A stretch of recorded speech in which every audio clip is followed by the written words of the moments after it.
Pakistan, India మధ్యలో 2 దేశాలతోన అణు ఆయుధాలు ఉన్నాయి. అణుబాంబులు గూడా ఉన్నాయి. సో, ఇరు దేశాలు శక్తివంతమైనవే. సో, కాబట్టి ఇప్పుడు ఒకవేళ అణుయుద్ధం వస్తదనుకుంటే, సో, భారత్‌కి ఎంత నష్టం జరుగుతది? పాకిస్తాన్‌కి ఎంత నష్టం ఉంటది? అంటే ఆ ఆలోచన కూడా రావద్దనే దేవుణ్ణి ప్రార్థిద్దాం. ఎందుకంటే 180 ఉండడం, 200 ఉండడం, న్యూక్లియర్ వెపన్స్, న్యూక్లియర్ బాంబ్స్ అవసరం లేదు. ఒక బాంబు అంటే వాళ్ళ జియోగ్రఫీకి ఒక బాంబు సరిపోతుంది. మన దాకా రావద్దని మనం కోరుకోవాలి. కాబట్టి ఫస్ట్ యూజ్ అనే పాలసీ ఫస్ట్ నుంచి ఆయన అదే బూచిగా చూపుతారు కదా. పాకిస్తాన్ అదే బూచిగా చూపి మేము వేస్తాం అని. అంటే ఉందా అసలు ఉందా వాళ్ళ దగ్గర ఉందా?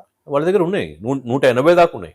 అంటే అక్కడ 180 న్యూక్లియర్ వెపన్స్ ఓన్లీ వార్తనా ఉన్నట్లు ఆధారాలు ఉన్నాయి. మనం కూడా ఇప్పుడు చైనా ప్రోడక్ట్ అసలు చైనా ప్రోడక్ట్ అంటే గాలి వాళ్ళ టెక్నాలజీ చైనా ప్రోడక్ట్. గాలి ఎగిరి ఆడ కింద పడిపోద్ది అంటే అట్లా అంటుర్రా? అది దీపావళి పేలని తుపాకుల్లాగా పేలని టపాసుల్లాగా ఉంటుందా, నిజంగా ఉంటుందా మనకు తెలియదు. మనం దాన్ని ప్రయత్నం చేయాలని కూడా అనుకోవటం లేదు.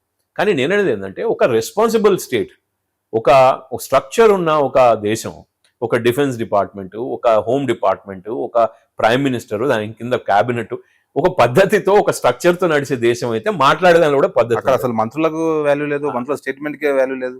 అక్కడ సోషల్ మీడియాలో చూసి టెర్రరిస్టులు చనిపోతే అక్కడ టెర్రరిస్టుల శవాలకి పాకిస్తాన్ ఫ్లాగ్ వేసి వాళ్ళు కవాతులు చేస్తా ఉన్నారు. మరి అది ఏమంటారు దాన్ని? దేశం అంటారా దాన్ని? అదొక failed state. It's a rogue state, it's a failed state.